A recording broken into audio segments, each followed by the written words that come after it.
പരിശുദ്ധാത്മാവിന്റെയും നാമത്തിൽ.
നിർമ്മല മനസ്സാക്ഷിയോടും വിശുദ്ധ വിചാരങ്ങളോടും കൂടി അർപ്പിക്കുവാൻ ഞങ്ങളെ നീ യോഗ്യരാക്കണമേ. സകലത്തെയും നാഥായ നീയും. കർത്താവേ, ഞങ്ങൾ പ്രകീർത്തിക്കും. അവൻ നല്ലവനാകുന്നു, അവന്റെ കാരുണ്യം അനന്തമാണ്.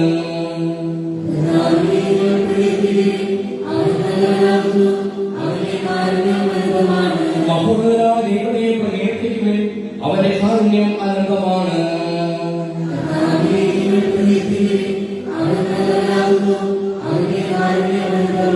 നാഥനായ നാഥനെ പ്രകീർത്തിക്കുവിൻ, അവന്റെ കാരുണ്യം അനന്തമാണ്.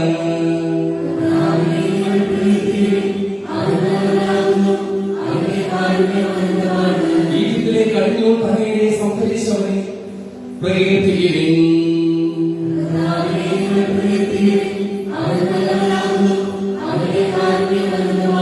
അവിടയിൽ നിന്ന് ഇസ്രായേലിനെ മോചിപ്പിച്ചവനെ പ്രകീർത്തിക്കുവിൻ.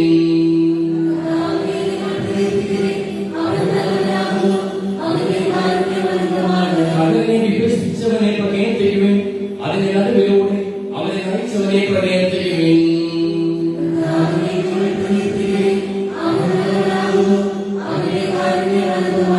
പിതാവിനും പുത്രനും പരിശുദ്ധാത്മാവിനും സ്തുതി.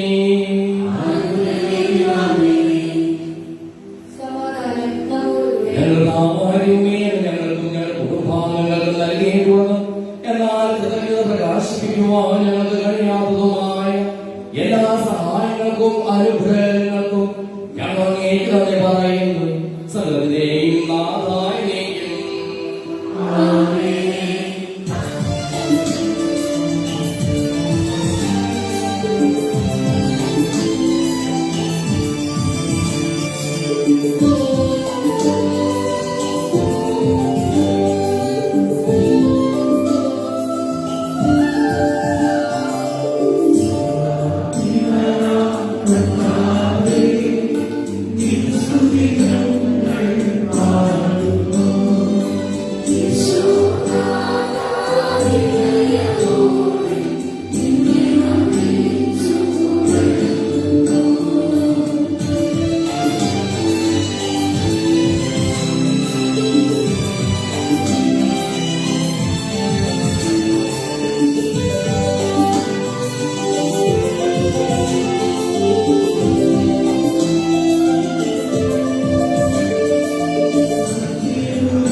സത്യമായ ശരീരങ്ങളെ ഉയർപ്പിക്കുന്നവൻ, ആത്മാക്കളെ രക്ഷിക്കുന്നവൻ, ജീവനെ അനുദിനം പരിപാലിക്കുന്നവരുമാകുന്നു.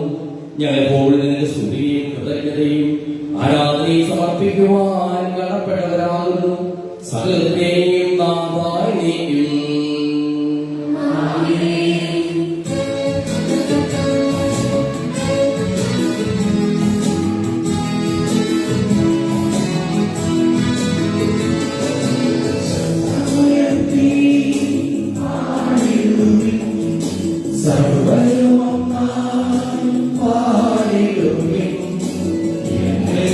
ജീവിക്കും സർവേശ്വരനെ വാഴ്ത്തിടുവിൻ, വാഴ്ത്തിടുവിൻ.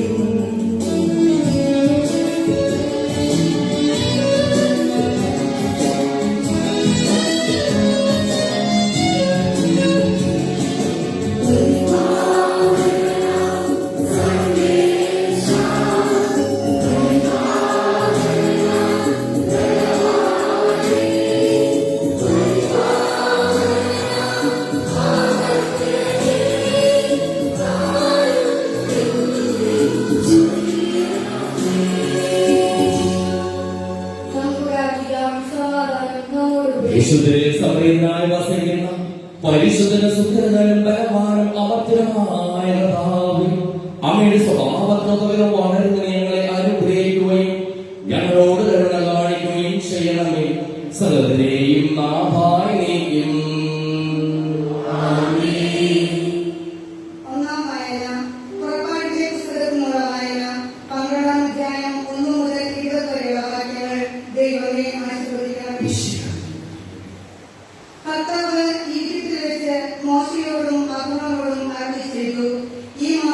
നിങ്ങൾക്ക് വർഷത്തിന്റെ ആദ്യ മാസമായിരിക്കണം. ഇസ്രായേൽ സമൂഹത്തോട് മുഴുവൻ പറയുകയും ഈ മാസം 10-ാം ദിവസം ഓരോ കുടുംബത്തലവനും ഓരോ ആട്ടിൻകുട്ടിയെ കരുതിവെക്കണം. ഒരു വീടിന് ഒരാട്ടിൻകുട്ടി വീതം.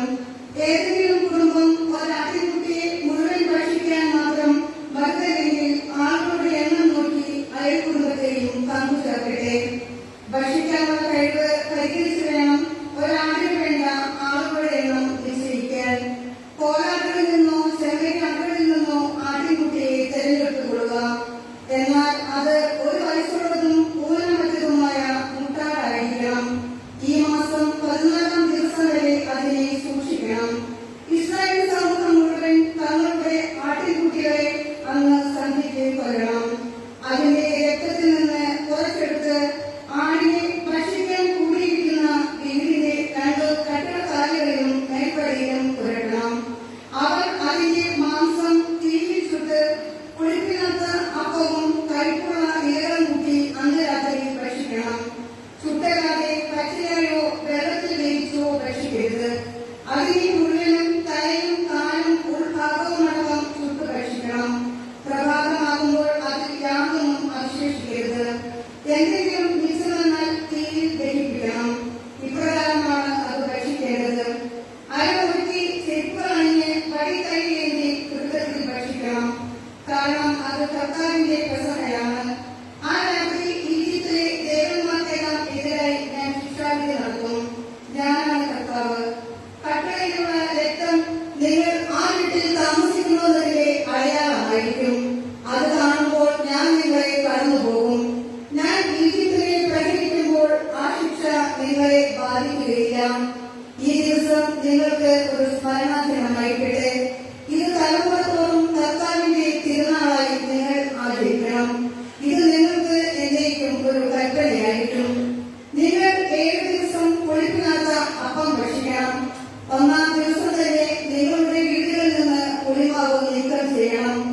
1 മുതൽ 7 വരെയുള്ള ദിവസങ്ങളിൽ ആരെങ്കിലും പുളിച്ച അപ്പം ഭക്ഷിച്ചാൽ അവൻ ഇസ്രായേലിൽ നിന്ന് വിച്ഛേദിക്കപ്പെടണം. 1-ാം ദിവസവും 7-ാം ദിവസവും നിങ്ങൾ വിശുദ്ധ സമ്മേളനം വിളിച്ചുകൂടണം. ആ ദിവസങ്ങളിൽ വേല ചെയ്യരുത്. എന്നാൽ ഭക്ഷിക്കാനുള്ളത് പാകം ചെയ്യാം. പുളിപ്പില്ലാത്ത അപ്പത്തിന്റെ തിരുനാൾ നിങ്ങൾ ആചരിക്കണം. കാരണം ഈ ദിവസമാണ് ഞാൻ നിങ്ങളുടെ വ്യൂഹങ്ങളെ ഈജിപ്തിൽ നിന്ന് പുറത്തു കൊണ്ടുവന്നത്. നിങ്ങൾ തലമുറത്തോറും ഈ ദിവസം ആചരിക്കണം. ഇത് എന്നേക്കുമുള്ള കൽപ്പനയാണ്. ആദ്യ മാസത്തിലെ 14-ാം ദിവസം സന്ധ്യ മുതൽ 21-ാം ദിവസം സന്ധ്യ വരെ നിങ്ങൾ പുളിപ്പില്ലാത്ത അപ്പം ഭക്ഷിക്കണം. നിങ്ങളുടെ വീടുകളിൽ 7 ദിവസത്തേക്ക് പുളിമാവ് കാണരുത്. ആരെങ്കിലും പുളിപ്പുള്ള അപ്പം ഭക്ഷിച്ചാൽ അവൻ വിദേശിയോ സ്വദേശിയോ ആകട്ടെ ഇസ്രായേൽ സമൂഹത്തിൽ നിന്ന് വിച്ഛേദിക്കപ്പെടണം. പുളിപ്പിച്ച യാതൊന്നും നിങ്ങൾ ഭക്ഷിക്കരുത്. നിങ്ങൾ വസിക്കുന്നിടത്തെല്ലാം പുളിപ്പില്ലാത്ത അപ്പം മാത്രമേ ഭക്ഷിക്കാവൂ. സർവ്വമകളെ സൗഭാഗ്യങ്ങളെ ഉറവിടമായ ദൈവമേ, അങ്ങയോട് അപേക്ഷിക്കുന്നു. അങ്ങയുടെ സ്വഭാവതത്വത്തിന് വളർന്ന് ഞങ്ങളെ അനുഗ്രഹിക്കുകയും ഞങ്ങളോട് കരുണ കാണിക്കുകയും ചെയ്യണമേ. സകലത്തെയും നാഥായി നീക്കും.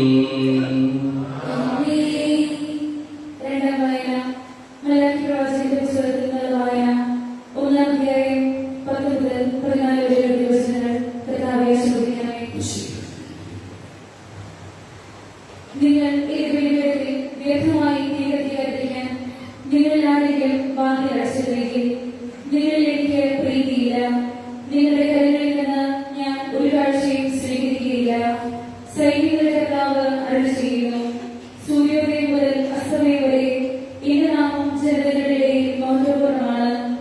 എല്ലായിടത്തും എന്റെ നാമത്തിന് ധൂപവും ശുദ്ധമായ കാഴ്ചയും അർപ്പിക്കപ്പെടുന്നു. എന്നാൽ ജനതകളുടെ ഇടയിൽ എന്റെ നാമം ഉന്നതമാണ്. സൈന്യങ്ങളുടെ കർത്താവ് അരുളിച്ചെയ്യുന്നു. കർത്താവിന്റെ ബലിപീഠത്തെ നിന്ദിക്കാം. നിന്ദ്യമായ ഭോജനം അതിലർപ്പിക്കാമെന്ന് കരുതുമ്പോൾ നിങ്ങൾ അതിനെ മലിനമാക്കുന്നു. സൈന്യങ്ങളുടെ കർത്താവ് അരുളിച്ചെയ്യുന്നു. ഞാൻ മടുത്തു എന്ന് പറഞ്ഞ് നിങ്ങൾ എനിക്കെതിരെ ചേരുന്നു. അക്രമം കൊണ്ട് പിടിച്ചെടുത്തതിനെയും മുഴുവനുള്ളതിനെയും രോഗബാധിച്ചതിനെയും നിങ്ങൾ കാഴ്ചയായി അർപ്പിക്കുന്നു. നിങ്ങളുടെ കൈകളിൽ നിന്ന് ഞാനത് സ്വീകരിക്കണമോ? കർത്താവ് ചോദിക്കുന്നു. തന്റെ രാത്രികൂട്ടത്തിൽ കൂട്ടാടുണ്ടായിരിക്കുകയും അതിനെ നേരുകയും ചെയ്തിട്ട് ഊനമുള്ളതിനെ കർത്താവിനെ വിലർപ്പിക്കുന്ന വഞ്ചകന് ശാപം. സൈന്യങ്ങളുടെ കർത്താവ് അരുളി ചെയ്യുന്നു, ഞാൻ ഉന്നതനായ രാജാവാണ്, ജനതകൾ എന്റെ നാമം ഭയപ്പെടുന്നു.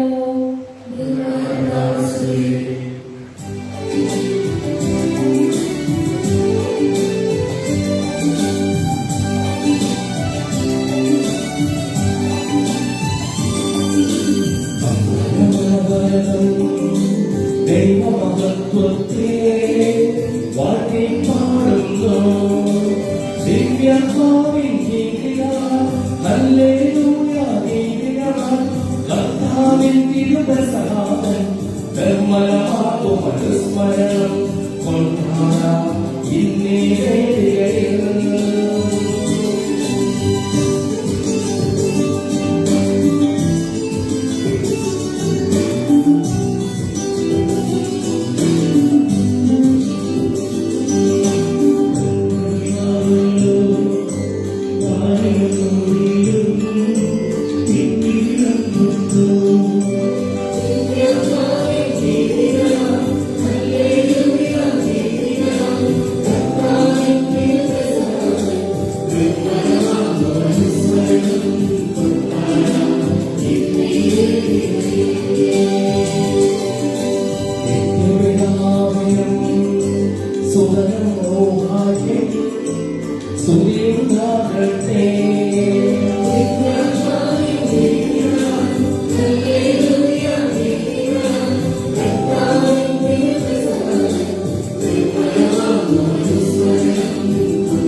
ശ്രദ്ധയോടുകൂടി ശ്രമിക്കുന്നതിനും ഗ്രഹിക്കുന്നതിനും അതിനനുസരിച്ച് ജീവിക്കുന്നതിനും ഞങ്ങളെ ശക്തരാക്കണമേ.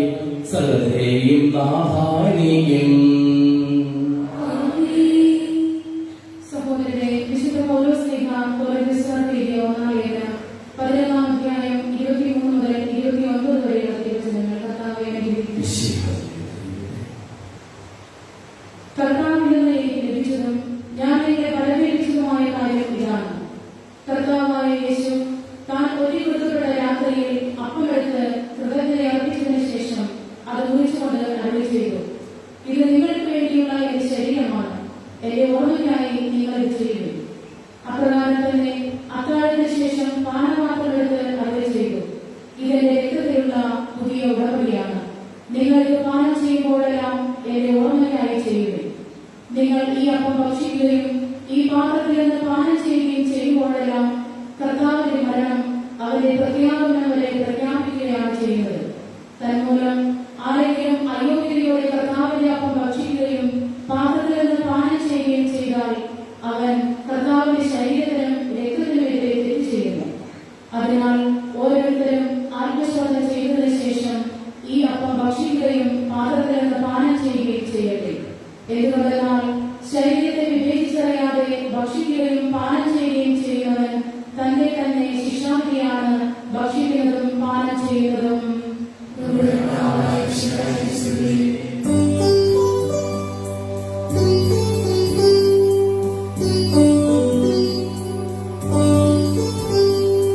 Hallelujah.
വിശുദ്ധമായി എന്നിവർ അറിയിച്ച നമ്മുടെ കർത്താവിശുദ്ധിയായ പരിശുദ്ധ സുവിശേഷം. ഈ ലോകത്തിൽ പിതാവിന്റെ സന്നിധിയിലേക്ക് പോകുവാനുള്ള സമയമായ പെസഹ തിരുനാളിന് മുമ്പ് യേശു അറിഞ്ഞു. ലോകത്തിൽ തനിക്ക് സ്വന്തമായിട്ടുള്ളവരെ അവൻ സ്നേഹിച്ചു, അവസാനം വരെ സ്നേഹിച്ചു. അത്താഴ സമയത്ത് പിശാച് ശമീയന്റെ പുത്രനായ യൂദാസ് ഇസ്കറിയോത്തിന്റെ മനസ്സിൽ യേശുവിനെ ഒറ്റിക്കൊടുക്കുവാൻ തോന്നിച്ചു. പിതാവ് സകലതും തന്റെ കരങ്ങളിൽ ഏൽപ്പിച്ചിരിക്കുന്നുവെന്നും താൻ ദൈവത്തിൽ നിന്ന് വരികയും ദൈവത്തിലേക്ക് പോവുകയും ചെയ്യുന്നുവെന്നും യേശു അറിയുന്നു. അത്താഴത്തിന് അവൻ എഴുന്നേറ്റ് മേലേക്ക് മാറ്റി ഒരു തുവാലയെടുത്ത് അരയ്ക്ക് വേണ്ടി അനന്തരം ഒരു താരത്തിൽ വെള്ളമെടുത്ത് ശിഷ്യന്മാരുടെ പാദങ്ങൾ കഴുകുവാനും അരങ്ങി ചെയ്തിരുന്ന തുവാലയെടുത്ത് തുടയ്ക്കുവാനും തുടങ്ങി. അവൻ ശിമയോൻ പത്രോസിന്റെ അടുത്തേക്ക്. പത്രോസ് അവനോട് ചോദിച്ചു, കർത്താവേ, നീ എന്റെ കാൽ കഴുകുകയാണോ? യേശു പറഞ്ഞു, ഞാൻ ചെയ്യുന്നത് എന്താണെന്ന് ഇപ്പോൾ നീ അറിയുന്നില്ല, എന്നാൽ പിന്നീട് അറിയും. പത്രോസ് പറഞ്ഞു, നീ ഒരിക്കലും എന്റെ പാദം കഴുകരുത്.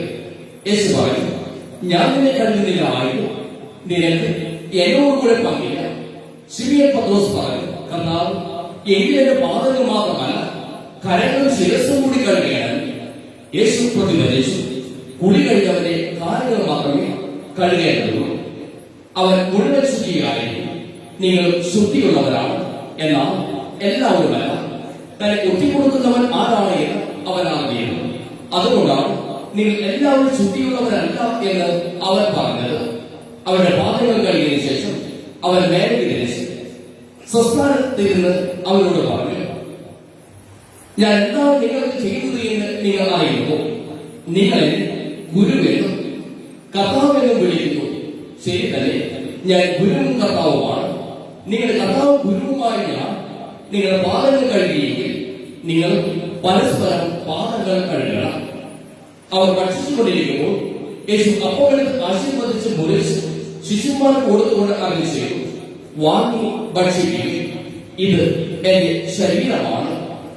അനന്തരം പാനപാത്രമെടുത്ത് കൃത്യത സ്തോത്രം ചെയ്ത് അവർക്ക് കൊടുത്തു, ഇത് പാപമോചനത്തിനാൽ അനേകർക്ക് വേണ്ടി ചിന്തപ്പെടുന്നതും ഉടമ്പടിയുമായ എന്റെ രക്തമാണ്.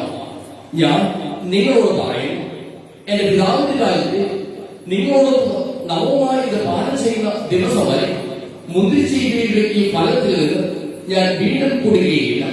സ്തോത്രഗീതം ആരംഭിച്ച ശേഷം അവർ ഒലിവ് മലയിലേക്ക് പോയി.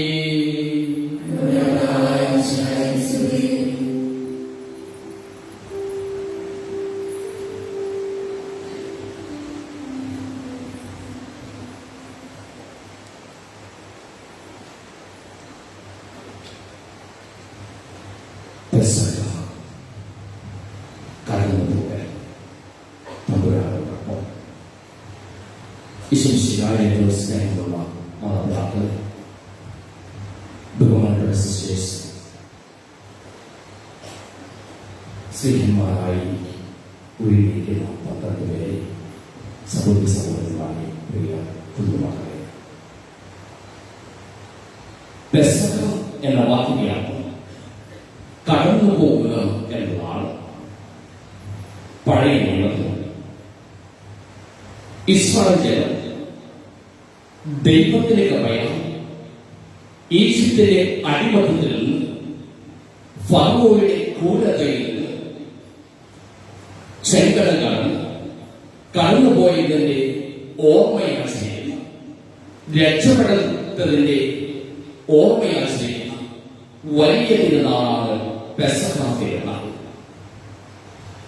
ഈ പെസഹ തിരുനാൾ നമ്മൾ പ്രധാനമായും 3 ഓർമ്മകളാണ് കൊണ്ടാടുക. സ്നേഹത്തിന്റെ അടയാളമായി കാൽകളിൽ ശുശ്രൂഷ, സ്നേഹത്തിന്റെ ഉദാശയായി പരിശുദ്ധ കുർബാനയുടെ സ്ഥാപനം, സ്നേഹത്തിന്റെ കൽപ്പന, നിങ്ങൾ പരസ്പരം സ്നേഹിക്കുവിൻ എന്നതിന്റെ ഓർമ്മ. ഇസ്രായേൽ എന്ന രാജ്യം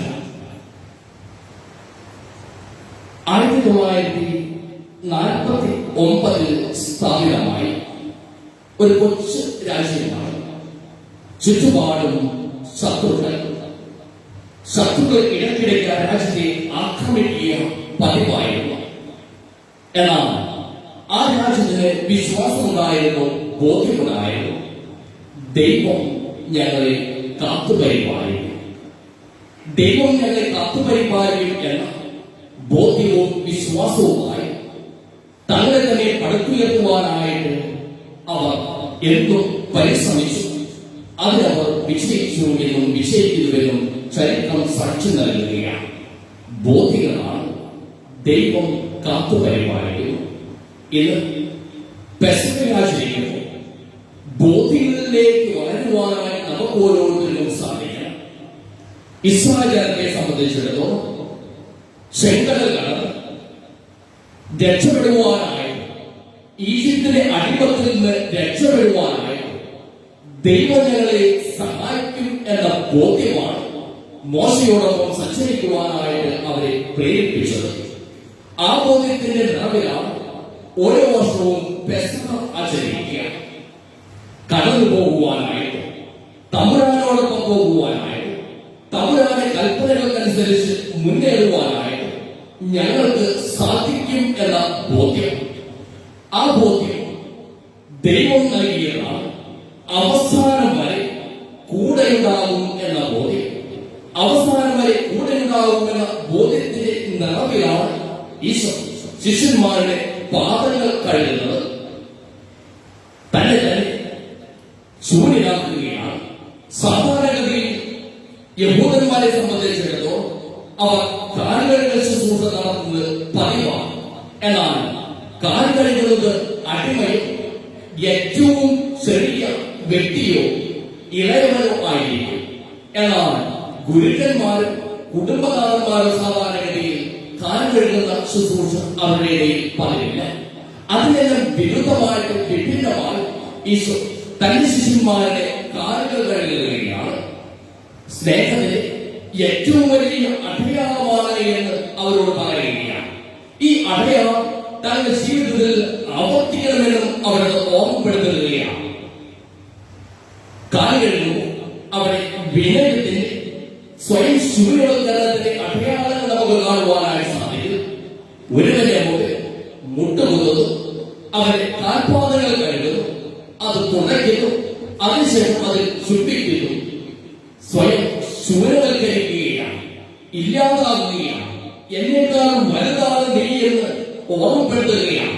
മറ്റൊരു വാക്യം പറഞ്ഞ് വലുതാകണമെങ്കിൽ, സ്വയം ശൂന്യവൽക്കരിക്കുവാനും വലുതാകണമെങ്കിൽ അവരുടെ ഹൃദയത്തിലേക്ക് വളരുവാനും നിനക്ക് സാധിക്കണം.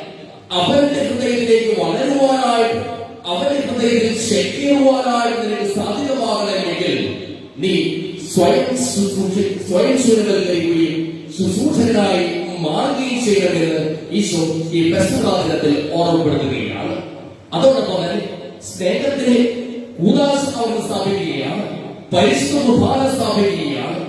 അവൻ തന്നെ തന്നെ മുറിയുകയാണ്, തന്നെ തന്നെ വിഭജിച്ചു കൊടുക്കുകയാണ്. എന്നേക്കും നമ്മോട് കൂടിയായിരിക്കുവാനായിട്ട് അവർ പരിശുദ്ധ കുർബാന സ്വീകരിക്കുകയാണ്. ദൈവം പരിശുദ്ധനായി അവിടുന്ന് ഭൂമിയിൽ അവതരിക്കുകയാണ്. മനുഷ്യനായി അവതരിച്ചവൻ വീണ്ടും അപ്പത്തിന്റെയും വീഞ്ഞിന്റെയും രൂപം തിരഞ്ഞെടുക്കുകയാണ്. എന്നേക്കും നമ്മോട് കൂടിയായിരിക്കുവാനായിട്ട്, നമ്മുടെ സ്നേഹം അനുഭവിക്കുവാനായിട്ട്, അവിടുത്തെ സ്നേഹം പകർന്നു നൽകുവാനായിട്ട്, ആ പകർന്നു നൽകുന്ന സ്നേഹത്തെ അനുഭവിക്കുവാനായിട്ട് നമ്മുടെ ജീവിതത്തിൽ നമുക്ക് സാധ്യമാകുമ്പോഴാണ് അവിടത്തോടൊപ്പം അവരുടെ രക്ഷാകര പദ്ധതിയിൽ പങ്കുകാരായിരിക്കുവാനായിട്ട് നമുക്ക് ഓരോരുത്തരും സാധിക്കുക. അതോടൊപ്പം തന്നെ അത് സ്നേഹത്തിന്റെ കൽപ്പനയാണ്. മോട്ടി എന്ന വാക്കിന്റെ അർത്ഥം തന്നെ കൽപ്പന എന്നതാണ്. അവരുടെ കൽപ്പനകൾ ജീവിതത്തിൽ അനുവർത്തിക്കുവാനായിട്ട് നമുക്ക് സാധിക്കുമ്പോഴാണ് അവരുടെ കൽപ്പന ഞാൻ സ്നേഹിച്ചതുപോലെ നിങ്ങൾ പരസ്പരം സ്നേഹിക്കണം.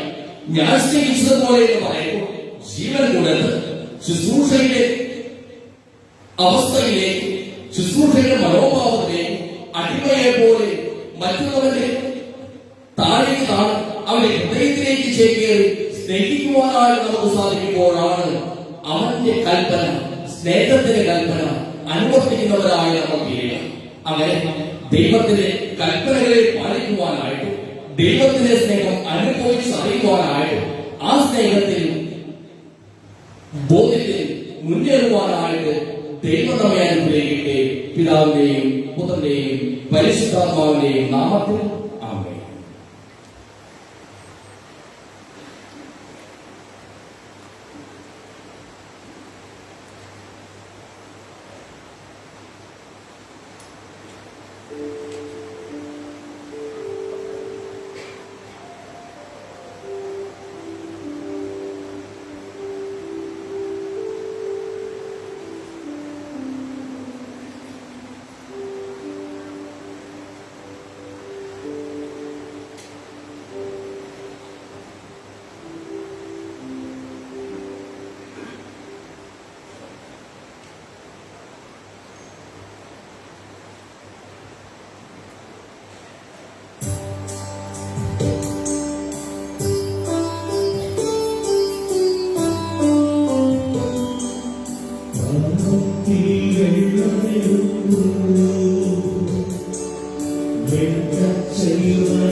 ഞങ്ങളുടെ കരങ്ങൾ വഴി വർഷിക്കുകയും ചെയ്യണമേ. തനിക്ക് വാസ്തുതത്തിൽ നമ്മുടെ കടകളുടെയും പാപങ്ങളുടെയും കൈകളെ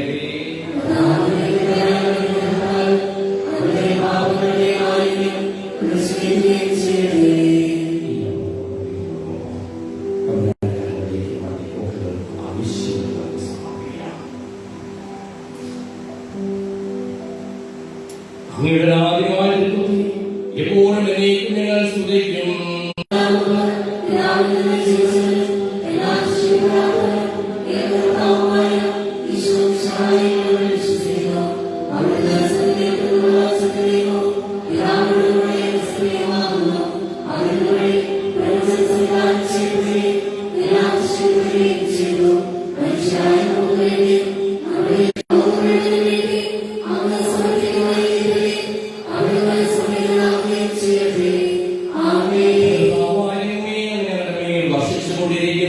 സമഗ്രമായ അനുഗ്രഹങ്ങളെ പ്രതി ഞങ്ങൾ അങ്ങേക്കുമായിരുന്നു ഞങ്ങളെ യോഗ്യരാക്കി അങ്ങ് നൽകിയ ഈ ദാനം തികഞ്ഞ സ്നേഹത്തോടും ഉറച്ച വിശ്വാസത്തോടും കൂടി പരികർമ്മം ചെയ്യുവാൻ ഞങ്ങളെ ഓരോരുത്തരെയും ശക്തരാക്കണമെന്ന് അങ്ങയോട് ഞങ്ങൾ സമാധാനം നിങ്ങളോടുകൂടെ.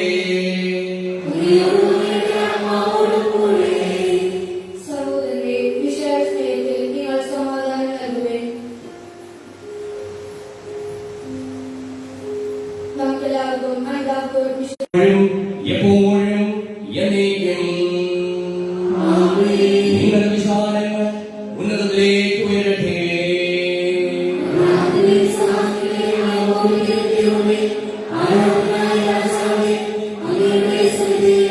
സകലത്തിനെയും നാഥനായ ദൈവത്തിന് ഈ കുർബാന അർപ്പിക്കപ്പെടുന്നു.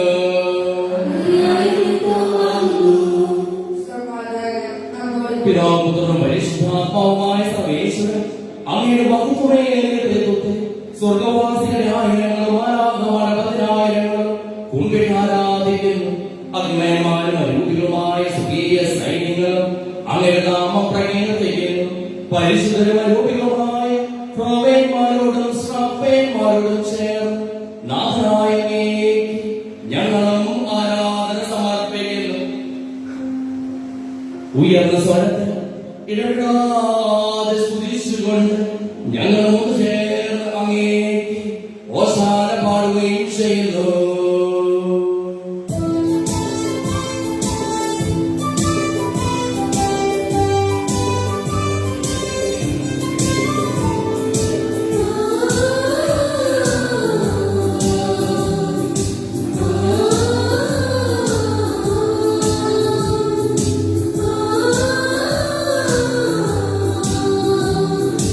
Oh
എല്ലാ നിയോഗങ്ങളും ആവശ്യങ്ങളും ദൈവത്തിനനുസരിച്ച് ശാന്തിയായി, സമാധാനമായി, സ്നേഹമായി, ഐക്യമായി, ക്ഷമയായി, മനസാന്തരമായി, സൗഖ്യമായി, വിജയമായി, ദേവേശമായി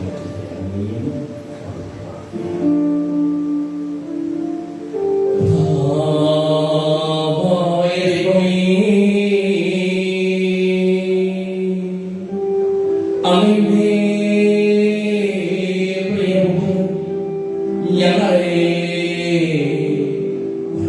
പഠിപ്പിച്ചതുപോലെ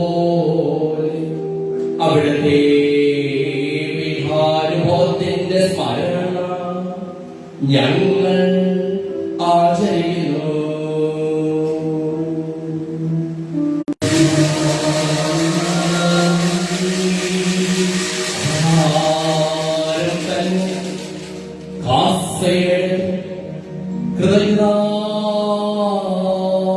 സ്തോത്രം ചെയ്ത് വാഴ്ത്തി അവർ നൽകിക്കൊണ്ട്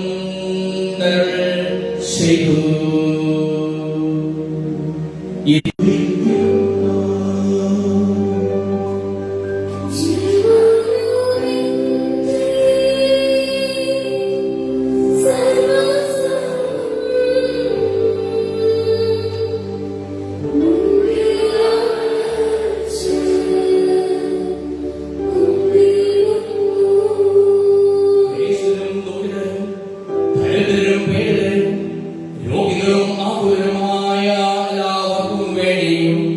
ഞങ്ങളുടെ ഇടയിൽ നിന്ന് അങ്ങനെ നാമത്തിൽ തിരിഞ്ഞു പോയ എല്ലാ മനുഷ്യർക്കു വേണ്ടിയും ഞങ്ങളുടെ പ്രാർത്ഥന സഹായം പ്രത്യേകം ആവശ്യപ്പെട്ടിരിക്കുന്നു.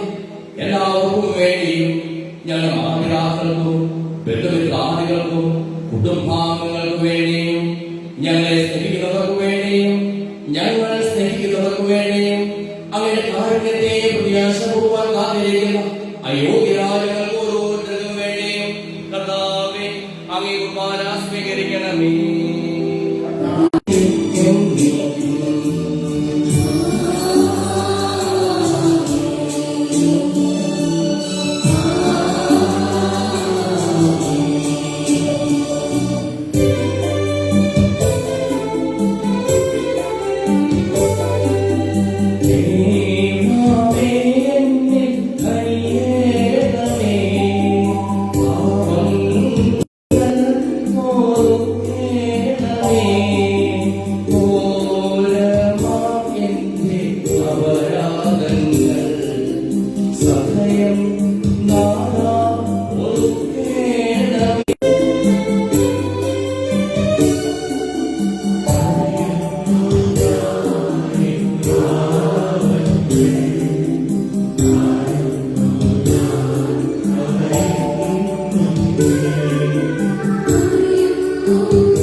സ്വർഗത്തിലെ അറിയണം ലോകത്തിന് മുഴുവൻ ജീവൻ നൽകുന്നതുമാകുന്നു.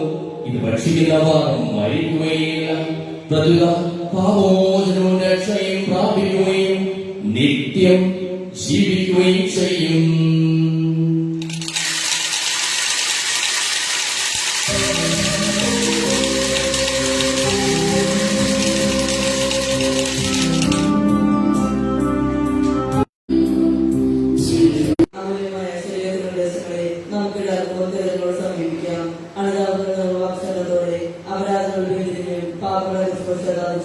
സഹോദരങ്ങളെ ക്ഷമിച്ചുകൊണ്ടും നമുക്ക് സർവ്വനാഥനായ ദൈവത്തോടെ കൃപയോ പാപമോചനം യാചിക്കുകയും ചെയ്യാം.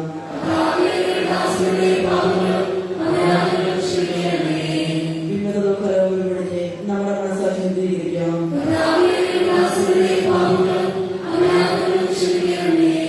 ശത്രുക്കളെ വിദേശത്ത് നമ്മുടെ ആത്മാക്കളെ മുക്തമാക്കാം.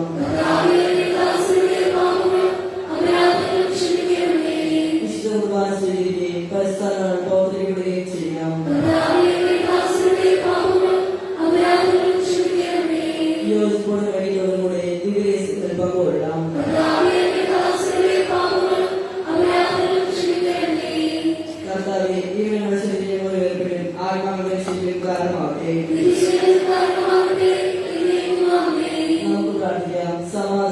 നമ്മോടുകൂടി.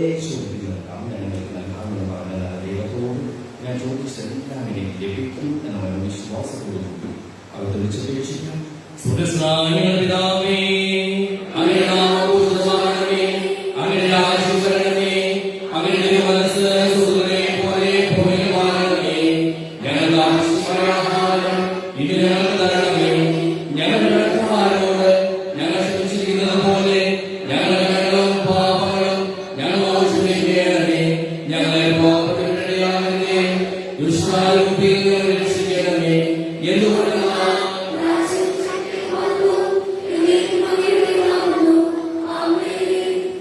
സമാധാനം നിങ്ങളോടുകൂടെ.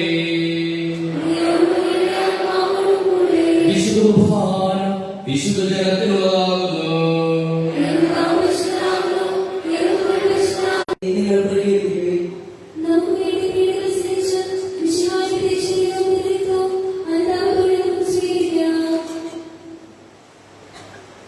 നമ്മെ വിശ്വസിഹായുടെ മാമൻ അവരുടെ കാരണത്തേക്കാൾ നമ്മളെല്ലാവരിലും സമ്പൂർണ്ണമാകട്ടെ.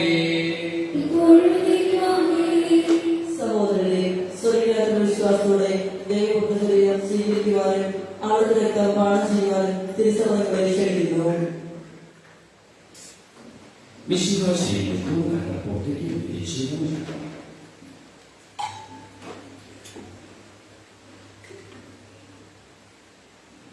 Thank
you.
കഷ്ടാനുഭവത്താൽ ചിത്രപ്രദർശനവും ജീവനായി സമീപിച്ച് ഈ പങ്കുവാൻ ഇവരുടെ നമുക്കെല്ലാവർക്കും ഈ ദൈവത്തിന് സ്തുതിയെ സമർപ്പിക്കാം.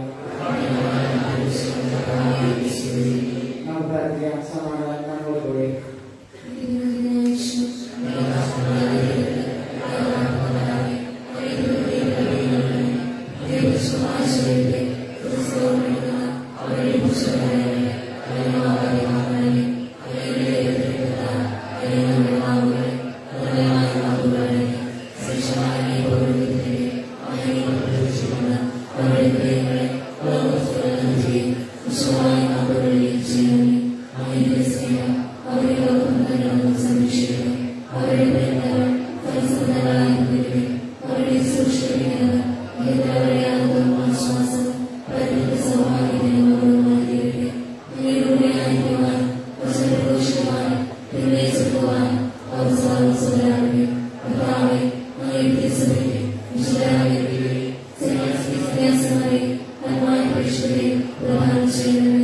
ലോകരക്ഷകനായ ഈശോ ും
ദൈവികവുമായ കുർബാന വഴി നീ ഞങ്ങളുടെ കടങ്ങളും പാപങ്ങളും ഓർക്കുകയും അപരാധങ്ങൾ ക്ഷമിക്കുകയും ചെയ്തു.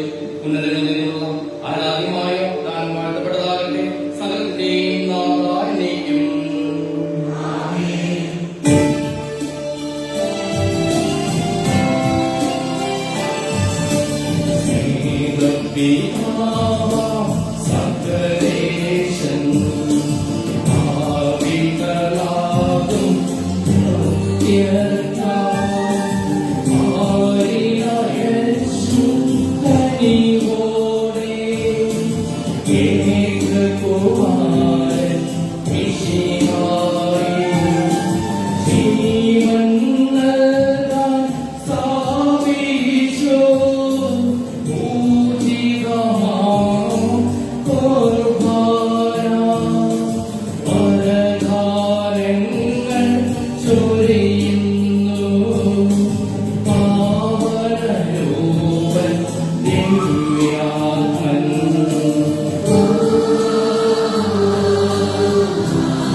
വിശുദ്ധീകരണത്തിന്റെ